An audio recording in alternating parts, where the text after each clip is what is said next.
Ara mateix la preocupació principal de la societat valenciana es troba amb l'arribada d'una de les pitjors ponentades viscudes fins a data d'avui, amb temperatures de 30 graus per a la nit i de 43 durant els dies d'aquest cap de setmana.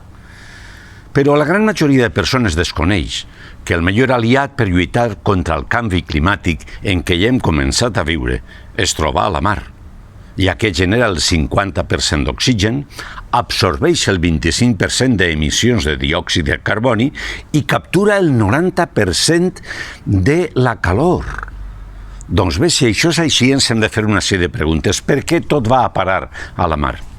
Per què, a més dels aparadors, no apaguem també els fanals obrers que hi ha a manta a les nostres ciutats? Per què no promocionem els transports públics en detriment dels vehicles amb una sola persona? Hi ha massa perquès.